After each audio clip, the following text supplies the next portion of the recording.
Président de la transition, le colonel Assimi Goïta a suivi avec intérêt sur l'ERTM la retransmission en direct de la mobilisation populaire au monument de l'indépendance. Une mobilisation inédite, selon lui, qu'il a tenu à saluer. Pour lui, le peuple malien, à l'unisson, vient d'envoyer un signal fort et un message à la CEDEAO et à l'UEMOA à travers ces manifestations populaires dans tout le pays. Le chef de l'État n'a pas manqué également de remercier certains pays amis et les peuples africains d'une manière générale pour leur soutien indéfectible au Mali. Ces propos sont recueillis par Sidiki Dambélé juste après la cérémonie. Suivons ensemble. D'abord, je tiens à remercier le peuple malien qui a sorti massivement. Et cette mobilisation prouve à suffisance que les autorités maliennes parlent au nom du peuple malien. Et cela devient une confirmation à travers cette grande mobilisation. Aussi, demander toujours à la population malienne de rester mobilisée. Les combats que nous menons, les combats pour le changement, demandent de l'adhésion et de l'accompagnement du peuple malien. Nous n'avons pas d'autres intérêts, nous n'avons pas d'autres agendas. Le seul agenda que nous avons, ça c'est le changement, l'épanouissement, le bonheur du peuple malien. Et cela ne peut pas se faire sans difficulté, mais il s'agira surtout que nous-mêmes nous soyons conscients, que nous soyons conscients de ce que nous voulons défendre, les intérêts supérieurs de la nation. Et cela va forcément créer un certain nombre de problèmes, ça sera la guerre des intérêts. Mais le plus important, c'est l'intérêt supérieur de la nation malienne. Et cela dit aussi, nous restons ouverts au dialogue. Et nous allons continuer à discuter, mais tout en préservant les intérêts du peuple malien. Donc, encore une fois de plus, de saluer tout le peuple malien, du nord, du sud, de l'est à l'ouest, de l'intérieur comme de la diaspora, vraiment de leur mobilisation inédite.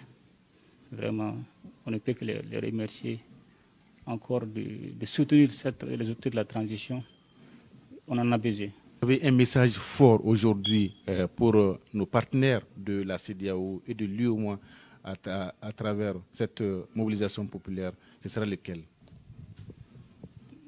Le seul message que j'ai pour la CEDEAO et l'UEMOA, c'est un message de compréhension du contexte malien.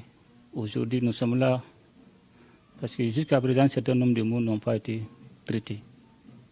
Si réellement la CEDEAO et l'UEMOA souhaitent le bonheur du peuple malien, la CEDEAO doit accompagner le peuple malien à travers les désirs de changement du peuple malien pour que nous n'assistons pas à un éternel recommencement. Monsieur le Président, il y a quand même des pays amis, on peut le dire ainsi, qui nous ont soutenus, qui soutiennent aujourd'hui le Mali et les peuples africains et qui manifestent un peu partout leur soutien au Mali. Quel message vous avez aujourd'hui pour tous ces amis du Mali? Je ne peux vraiment que remercier et féliciter tous ces pays amis qui nous ont soutenus. Comme on le dit en langage bambara, c'est pendant les moments difficiles qu'on connaît ses vrais amis. Et pour la Guinée, c'est pas étonnant. Pour l'Algérie, c'est pas étonnant. Aussi pour la Mauritanie. Mais aussi saluer l'ensemble des pays africains. Aujourd'hui, c'est comment que nous menons est devenu un combat panafricaniste. Et ce n'est plus uniquement le combat malien, c'est tous les peuples africains qui se reconnaissent dans ce combat. Donc nous les remercions de leur engagement et que seuls ensemble, nous pourrons vraiment sortir nos pays de ces difficultés. C'est ça que j'ai tout le temps dit à nos interlocuteurs, de ne pas situer le problème uniquement au niveau du Mali. C'est un problème des pays du Sahel. Donc aider le Mali aujourd'hui, ce n'est pas une faveur, c'est une obligation pour pouvoir sauver les autres pays. Une fois de plus, je ne peux que les remercier pour leur engagement panafricaniste, pour leur engagement patriotique. Voilà, le